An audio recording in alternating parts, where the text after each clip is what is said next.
The X Zone Radio Show with Rob McConnell is largely an opinion talk show. All opinions, comments, or statements of fact expressed by Rob McConnell's guests are strictly their own and are not to be construed as those of the X Zone Radio Show or endorsed in any manner by Rob McConnell, Relmar McConnell Media Company, the X Zone Broadcast Network, its affiliated networks, stations, employees, or advertisers.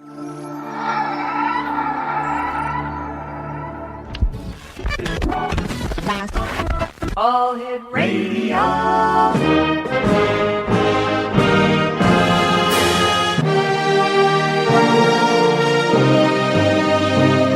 Welcome to the X Zone, a place where fact is fiction and fiction is reality. Now, here's your host, Rob McConnell. Welcome back to the X Zone, everyone. My name is Rob McConnell, coming to you from our studios in Hamilton, Ontario, Canada. Worldwide toll-free, 1-800-610-7035. My email address is xzone@xzoneradiotv.com, on MSN Messenger, xzoneradiotv@hotmail.com, and our website, www.xzoneradiotv.com. My guest this hour is Jay Gallus. We're going to be talking to Jay about his book that is entitled Piso Christ. Now, Jay's background has been in law, and he has also been an ancient history researcher for over 25 years, involved with research on when, where, and who invented the Jesus story and established Christianity. Joining me now from California, USA, is our guest this hour, Jay Gallus. And Jay, welcome to the X Zone. Well, thank you, Rob. How are you today? I'm doing fine, thanks, Jay. Tell us a little bit about your book, Piso Christ. Well, quite frankly, the book Piso Christ deals primarily with the person who actually was the chief writer and the overall, shall we say, supervisor of the writing of the New Testament text of the Bible. And he was also the man most definitely involved in establishing the Church of Christianity. He was not a sheep herder or anything like most people think were the individuals who wrote the New Testament and even the Bible itself completely. This man was a highly educated, very knowledgeable man who was very well educated in the Greek schools. He was not only a Roman aristocrat, he was also Roman royalty.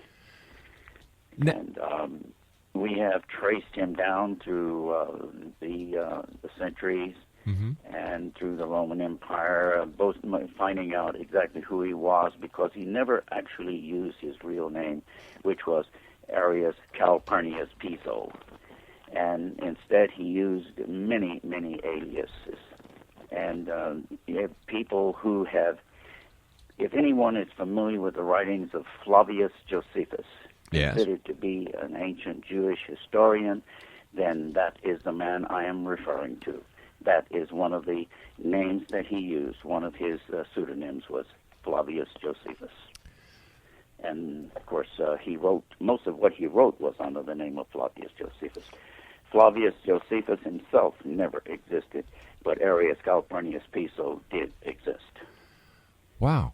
So tell me, was Jesus Christ a real person, or was he invented?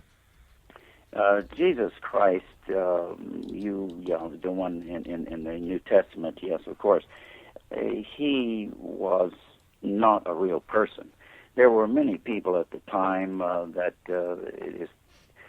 during the first century, let's say, and before, of course, that were named Jesus.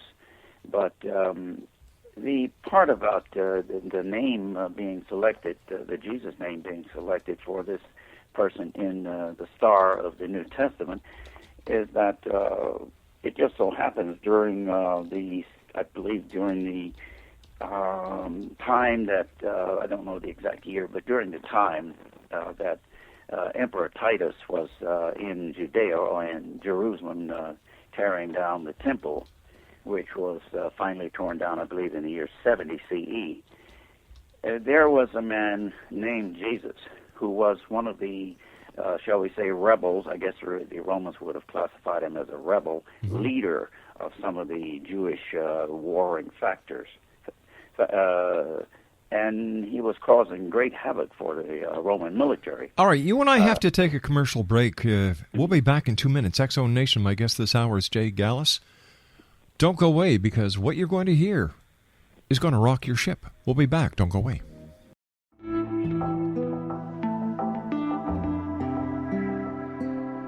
Take a step back in time and discover old Florida cuisine at Marsh Landing Restaurant in Fellsmere.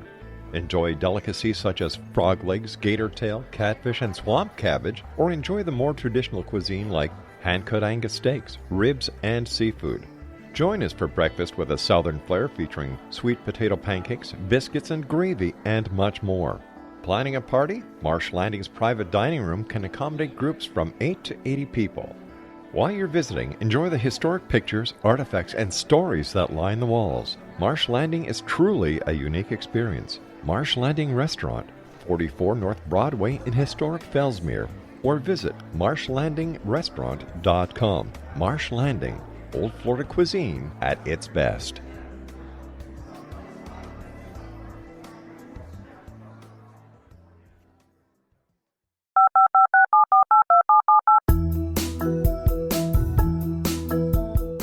Did you know that when you're on the road with limited data or Wi-Fi, you can still listen to the X-Zone Radio Show with Rob McConnell, The Science of Magic with Gwilda Wiyaka, X-1, Dimension X, Space Patrol, and every minute of the X-Zone Broadcast Network by calling 213-401-0080, courtesy of Audio Now.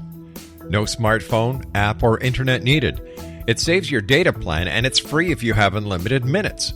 Call 213-401-0080 to listen on any phone, anytime, anywhere. Remember, 213-401-0080 for the best of the paranormal, parapsychology, and sci-fi radio programming anywhere, 24/7, 365.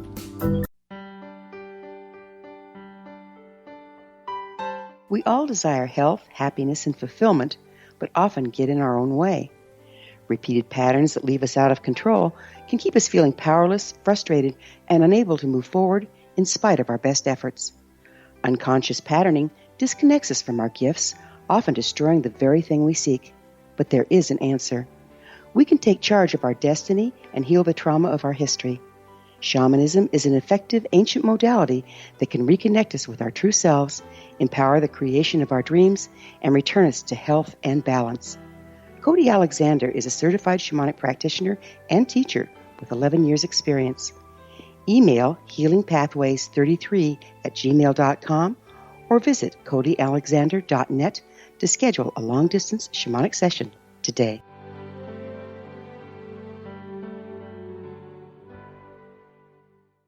Welcome back to the X-Zone, everyone. My name is Rob McConnell. Jay Gallus is our special guest, and he is the author of Piso Christ. And if you want to find out more about Jay, if you'd like to get a copy of this book, which I assure you by the time we're finished in another 40-some-odd minutes, you will want to do that. Just go to any search engine and type in Piso Christ, that's P-I-S-C-O Christ, or Jay Gallus, J-A-Y-G-A-L-L-U-S. Jay, why was it, in your opinion, based on the extensive research that you've done on this project, that Christ was actually invented? What was the need? What was the motive? Well, it's a very long story going back, way back, in what was going on between the Roman aristocracy and the royals and their occupation of Judea. Naturally, the Judeans did not like that, and they tried to get out from under that yoke in any way they could. But the basic reason was to invent Jesus was to invent a new religion, and the reason to invent the new religion, the Romans, that is, invented it, was that they wanted to try to get the Judeans to leave their religion of Judaism, which is considered to be a warring type religion. They did not believe in turning the other cheek. They had a God that believed in killing anything that got in its way, right. And they believed that God would give them the power to kill all of their enemies and so forth. But that is one of the reasons that they continued to fight and continued to be killed by the millions. And they were really causing the Romans a tremendous amount of trouble, because the Romans, as you can understand, were fighting wars just about all over the empire at some time or other. But the Judeans just never would cease and desist at all.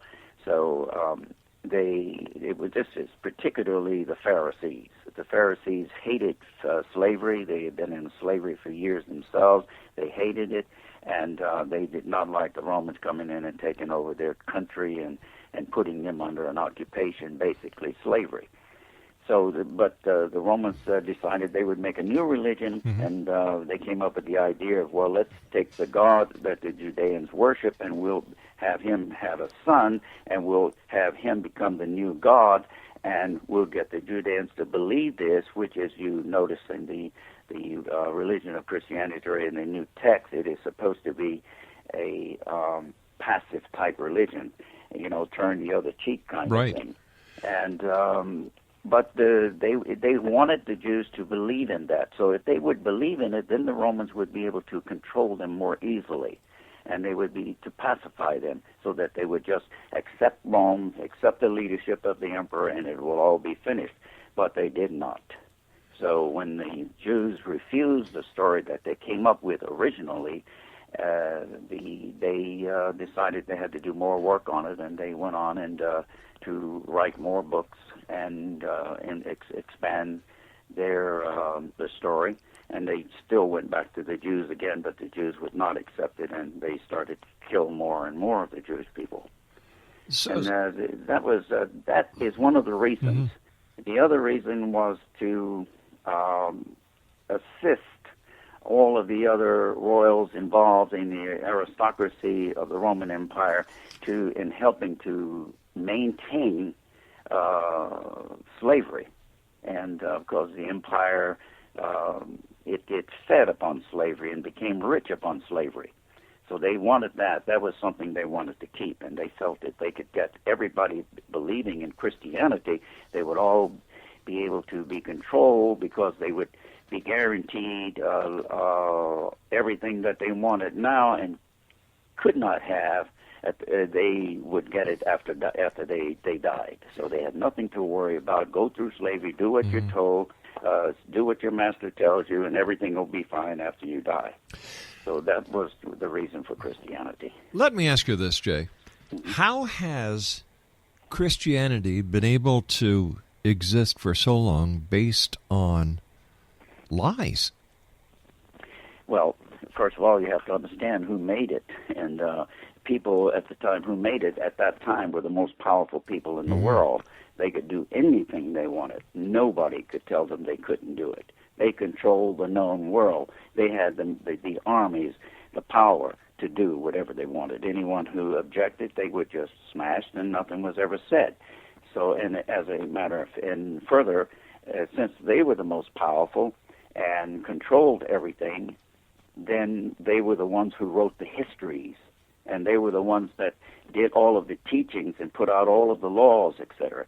Being very, very wealthy also helped, and that is the reason why it has lasted as long as it has. I guess we can use the example of more recent history, the story of Christopher Columbus discovering the Americas. We know for a fact now that he didn't, and yet that story still lives on.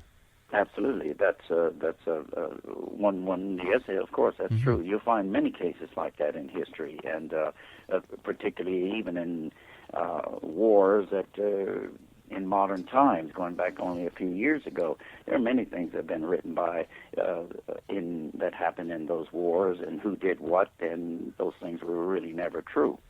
But that's what happens, and they being very, very wealthy, the writers and the inventors of Christianity themselves were extremely wealthy people. They controlled the people who were writing the so-called Christian texts to put into the NT and to put into their Bible to make this new Jesus story. they were the people who were doing all of the writing at that time in the Roman Empire, because there wasn't any such thing as freedom of expression. You couldn't go out in the street and say whatever you wanted or start writing anything you wanted because it was not allowed. Right. The powers that were in place at that time had to approve it, and these people were part of that power, and they were not on the same level as the top royals, but they worked directly with the top royals. And Arrius Calpurnius Piso himself, the lead man, was actually a cousin of Emperor Titus, and he also co-ruled with Titus during Titus's short reign. Titus's father, Vespasian, he was the first of what is called the Flavian emperors. It was Vespasian, his son Titus, and then his son Domitian. Mm-hmm. And Titus was Arrius Calpurnius Piso's cousin, and actually Vespasian's brother was Arrius Calpurnius Piso's great uncle. So he was very much related to those people. Many people think that he was and he used the name Flavius Josephus because he did not want anyone to know who he was during history. So that was his pen name. That was one of his pen names. Yeah. He had many. So let me ask you this, sir: who were the disciples? Matthew, Mark, Luke, John, and the others. Who were they? Those disciples were all actually the actual sons of Arrius Calpurnius Piso, and he used them to represent all of the 12 disciples. Huh. The disciples also were not actual people. They were fictional characters. They were modeled off of the fictional characters, modeled off of Arrius Calpurnius Piso's sons. He had actually 4 sons. Let me see if I got the name straight now. Alexander was the eldest, but he was killed probably about the age of 22 to 24. He was killed in battle. And then the next oldest son was Julian. I'm sorry,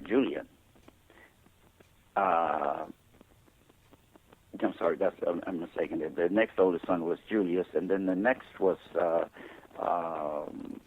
escapes me at the moment.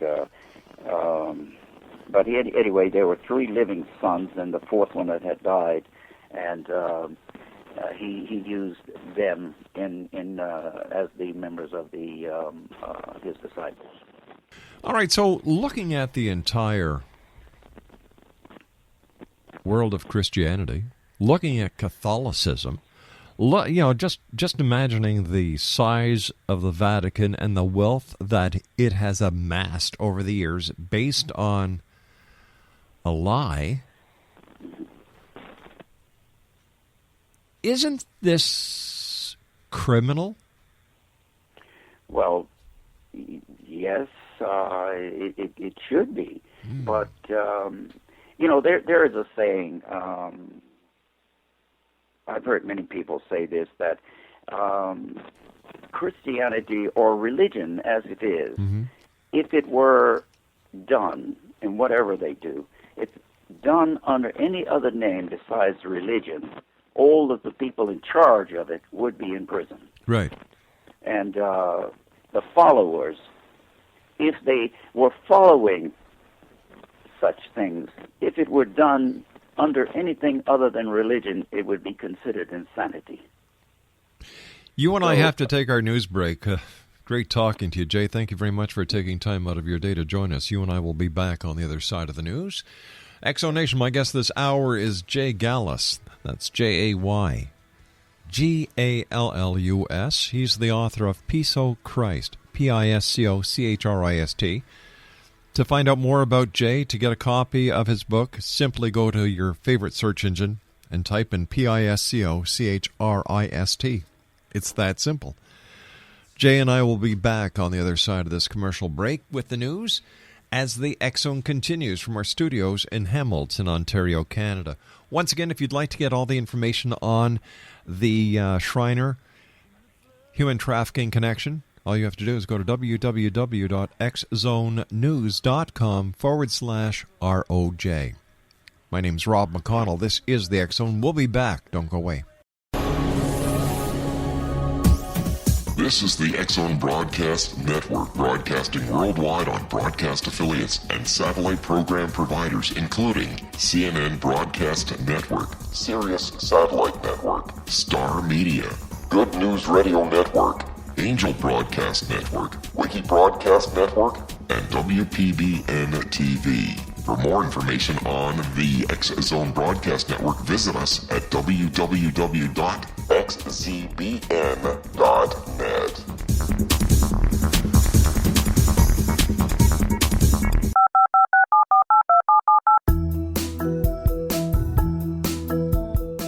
Did you know that when you're on the road with limited data or Wi-Fi, you can still listen to the X Zone Radio Show with Rob McConnell, The Science of Magic with Gwilda Wiyaka, X-1, Dimension X, Space Patrol, and every minute of the X Zone Broadcast Network by calling 213-401-0080, courtesy of Audio Now. No smartphone, app, or internet needed. It saves your data plan, and it's free if you have unlimited minutes. Call 213-401-0080 to listen on any phone, anytime, anywhere. Remember, 213-401-0080 for the best of the paranormal, parapsychology, and sci-fi radio programming anywhere, 24/7, 365.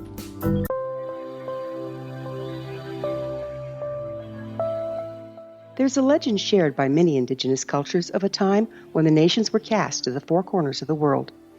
Each nation was given a body of sacred knowledge that held a different portion of the truth to preserve. True reality could not be known until all the nations reunited, combining the information. If a single one was missing, the world could not be reborn and darkness would prevail. The Science of Magic Radio is dedicated to reuniting the sacred knowledge. With the understanding, none of us has all the answers, but together we can open new perceptions and possibilities.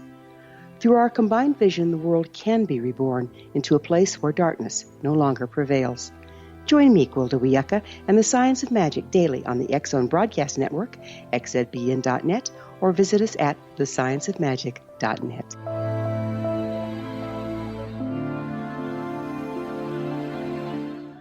Welcome back, everyone. Jay Gallus is my special guest this hour on the X Zone, www.xzoneradiotv.com. Jay is the author of Piso Christ, and I have to ask you at this point, Jay, have you ever been a preacher? Have you ever been part of the established religion? And if so, how did what you have found out change your beliefs? That's a very good question. It goes back quite many years ago. Mm-hmm. Actually, I was a very young boy at that time, and I believe I was about 13 and a half years old at the time. I was never a member of anybody's church. I wasn't. They thought I was. They wanted me to be. But to make a long story short, I lived near a ranch growing up, and at probably about the time I was maybe 10 years old, mm-hmm. I started riding horses out at that particular ranch. And the man who owned it, I didn't know it at the time, but he was a deacon in a Southern Baptist church. And I guess it was probably when I was about, a few months later after I'd been riding horses at his ranch, he asked me one day if I was attending any church, and I told him no. And he said, well, meet me out on the road this coming Sunday, and I'll take you to church with me.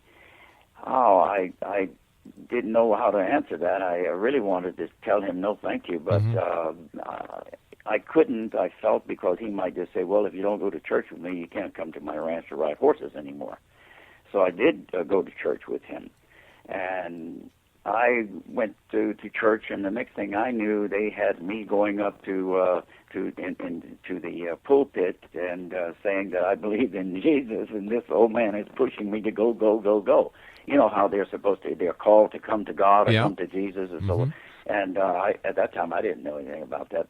But he had also given me a Bible, And I kept it at the house for, I don't know, maybe a couple of months and never even read it. And then one day I had nothing to do, and I just pulled it down and started looking at it. And I think I read maybe several pages of the first book in Genesis. And right away I just thought, no, something's wrong here. Either I don't understand this or something is horribly wrong. And the more I read, the more I disagreed with it. Finally, I think when I was about 13 and a half, the preacher didn't show up one day, and they asked me they were asking someone to go up to say a few words, as they said. The lady was a church secretary, and she said, we'll have some kind of service here today, but the preacher can't be here. So the old man punched me in the side, and when he did, I sort of went forward. I suppose it seemed as if I was going to get up. Right. And the lady said, young brother Jay, sure, come on right up. You can come up too. Come on right up. And he's pushing me out. Go. And I told him, I don't want to go up there. And he said, go up there. I know you've been reading that Bible and you know more about it than I do. So I walked down the center aisle of the church, and I don't know what happened to me, but I decided to think, well, I'm not going to be pushed around by this anymore. And instead of just walking up to the lady, I know she was looking for me to go up and hold her hand, perhaps, and just tell some silly little child story. Instead, I walked past her and stepped up on the platform where the pulpit was. And there was a big Bible up there. And I just got there, and I paid no attention to the people seated, and I started fanning the pages until I found what I was looking for.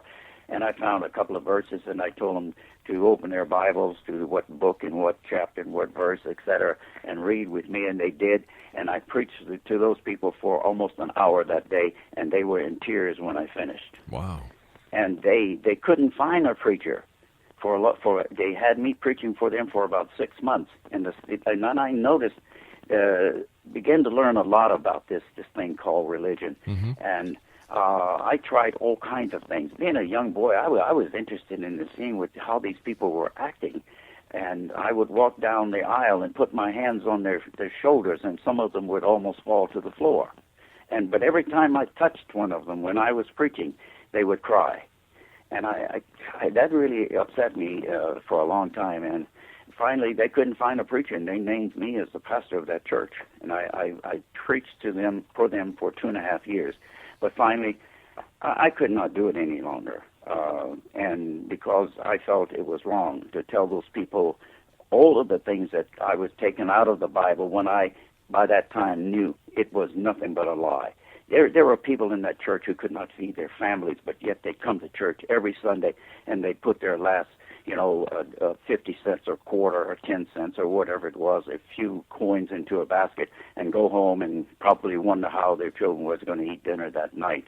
And I knew that. I knew that very well because I knew the people in that area. And I just finally one day called a meeting and announced to them that I would no longer be their preacher. And they wanted to know why, so I had a meeting with their deacons, etc. And they told them that I could not do this because these people are giving their money to the church every Sunday and every Sunday night when they come to church, and they don't have that money to give, and yet the church is telling them to believe in God, believe in Jesus. He's going to provide for you. You don't have to worry about these things, and these people don't even have a job. So finally what I did, and I'm very proud of this too, I made arrangements to have that church, the building, and the land in its entirety sold, and all of the money went to those people who were members of that church. Well, that's the way it should be. That's the way it should be. Can you just imagine if every parish or every congregation in the United States and Canada were to do that, how many people they would actually help? I know. Millions and millions, hundreds of millions of people. But I even went further than that. Right before, during the time I was getting that church property and the building and all sold, I had help, of course, from my grandfather in handling some of those business transactions. He told me what to do. But the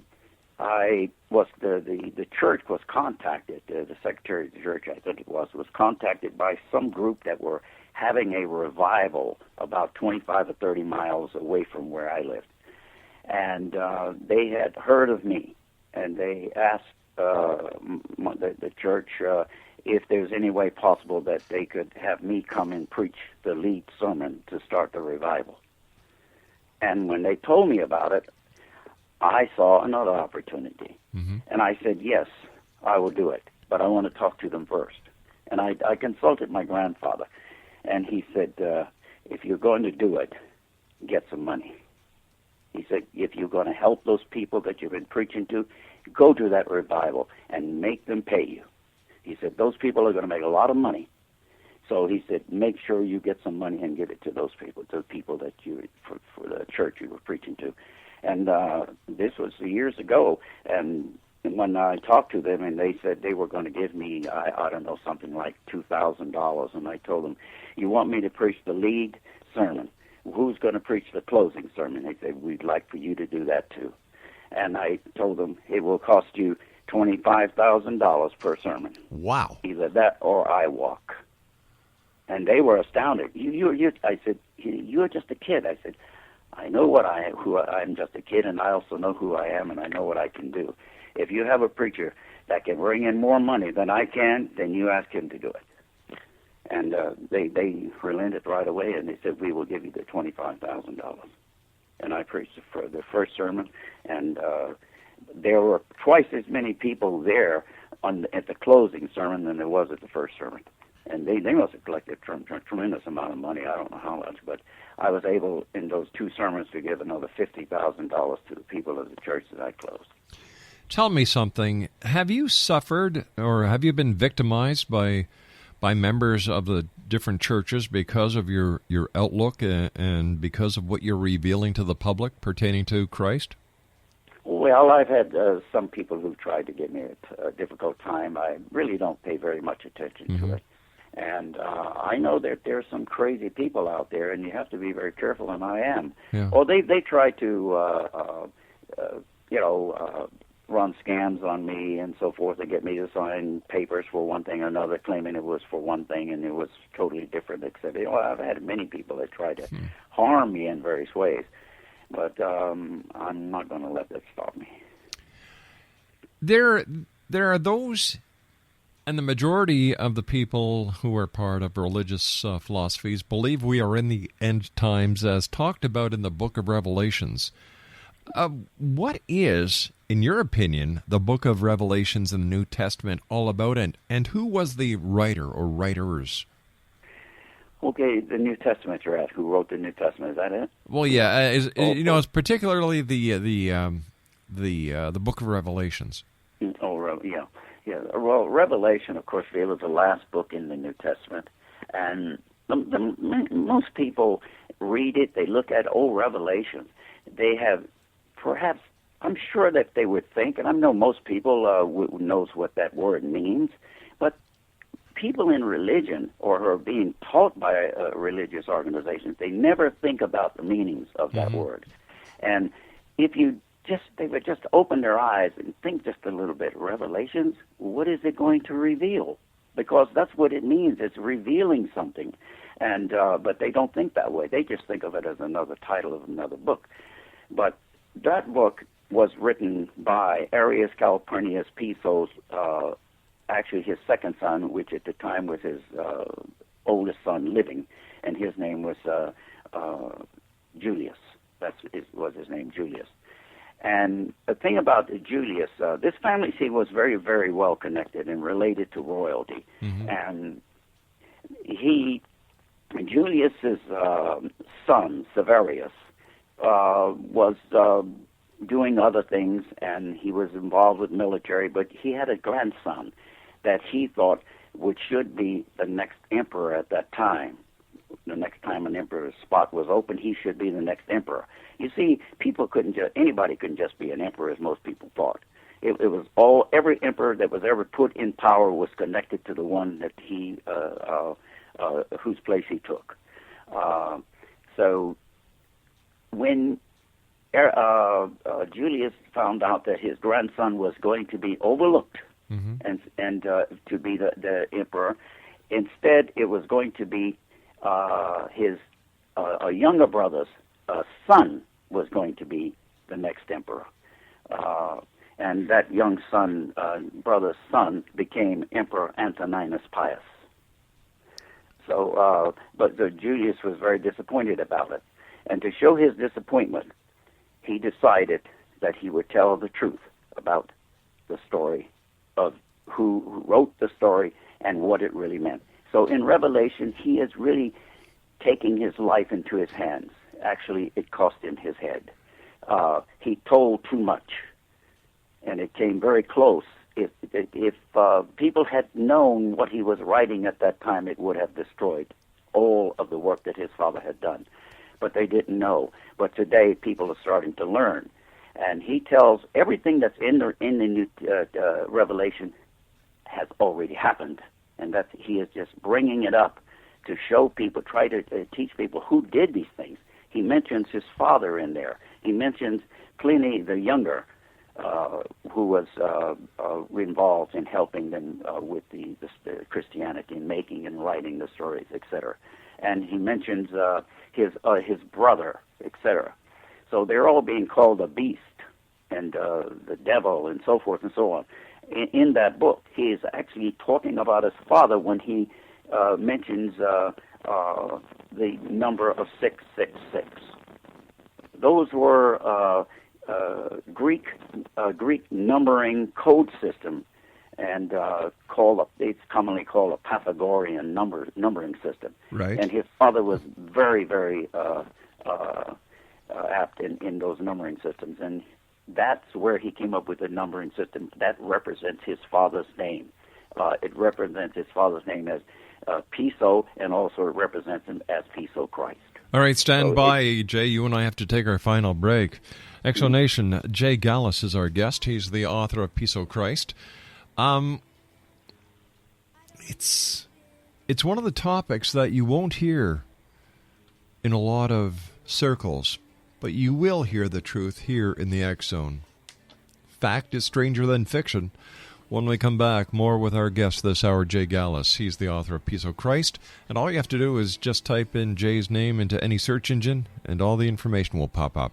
My name is Rob McConnell. This is the X Zone. We'll be back on the other side of this break. Don't go away. This is the X Zone Broadcast Network, broadcasting worldwide on broadcast affiliates and satellite program providers, including CNN Broadcast Network, Sirius Satellite Network, Star Media, Good News Radio Network, Angel Broadcast Network, Wiki Broadcast Network, and WPBN TV. For more information on the X Zone Broadcast Network, visit us at www.xzbn.net.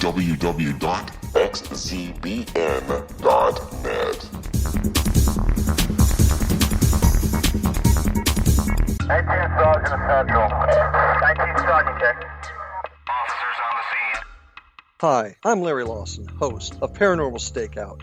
With over 36 years in law enforcement, I have learned a few things. The most important is the proper gathering and preservation of evidence is vital to putting the bad guy behind bars. It's no different in the world of paranormal investigation. Whether it's the search for the afterlife, cryptozoology, UFOs, and extraterrestrials, how we gather the evidence, preserve that evidence, and present it to a jury of our peers will make the ultimate difference in proving the existence of worlds and entities that are beyond our imagination. Join me, Larry Lawson, every week on Paranormal Stakeout when, along with my guests, we'll take a journey to prove with indisputable evidence what man has struggled to believe for centuries. Go to xzbn.net for the broadcast schedule and check me out at paranormalstakeout.com.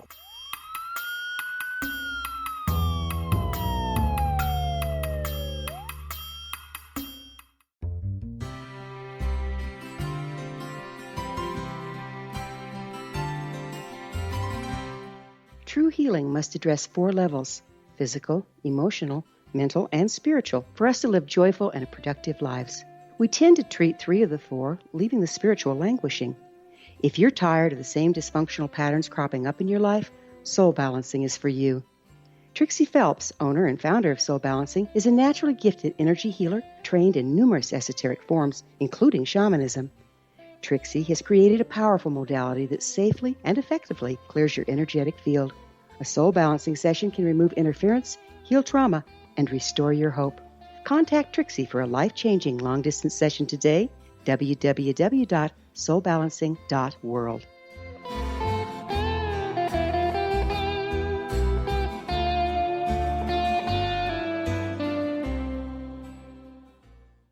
Welcome back, everyone. Jay Gallus is my special guest. He's the author of Piso Christ. And basically what we have been discussing over the last hour, if you're just tuning in, is that Jesus Christ never existed. One of the questions that I'm sure you get asked all the time, Jay, is, if this is really the truth, how come nobody else is talking about it as much as you are? Well, I think that there have been some people who've been talking about it going back many years ago, and the church was too powerful at the time. That is one of the things. Ronald Symes, at Oxford University, had started to write on it, and he was very, very knowledgeable on all things Roman, and he wanted to say the same things that I'm saying now. He came very close to doing so, but he knew that if he had done so, his whole career and everything he stood for would have been destroyed by the church, because at that time they had the power to stop anyone who would speak out against the church. Today, they do not have that power. Oh, they try, but they don't have the same power. So let me ask you this. Is there any religion, or do you believe there's any religion on the face of this planet that deals with the truth, or are they all made up to fulfill a void in the human psyche? I think the last part would be what I would choose. Yes, there is one religion that seems to be okay if that's what you want to do, and that is Buddhism, because Buddhism does not have a god in its religion. They never say anything about there is a God or there isn't a God. And it's very passive type religion, more like a club, but there are many, many members, and I do know that there are many, many people in Buddhism who do believe in God. But I do not believe that this man, Siddhartha, who is known as the Great Buddha, actually he was supposed to have been a very wealthy person, and he just gave up all of his wealth in order to start this religion while he sat under a tree and became enlightened. I do not believe that for a moment, that he would give away all of his wealth unless he knew he was going to make a lot more money. And that's probably what happened. He made a tremendous amount of money because it is also a very wealthy religion. You know, when you think of all the wars that have been fought over the years in the name of religion, what a waste of life. It is, and when you look back at Christianity, I don't think that anything or any other religion, any wars, that no matter who started or whatever, has killed as many people or caused as many people to be killed as has been done by Christianity. It is, the Crusades, for example. Many people, they never teach children in school what the Crusades were all about. They make it sound as if they were good people fighting to help people. They were not. They were just thugs working for Christianity, going around telling people what they were doing is saying you either believe it or you die. That was the end of it. And they killed many, many, many people. Jay, unfortunately, we have to say so long for today. I do want to thank you ever so much. Continued success. And please, don't be a stranger. Keep in touch. I will keep in touch, and I thank you so much, Rob, for having me on the show today. It's my great pleasure. Jay Gallus has been my guest this hour, X-Zone Nation. He's the author of Piso Christ. All you have to do is go to your favorite search engine and type in Jay Gallus. That's Jaygallus. And the name of his book is Piso Christ. Piscochrist. I'll be back on the other side of the news at 6.5 minutes past the hour as the X-Zone continues with yours truly, Rob McConnell. Don't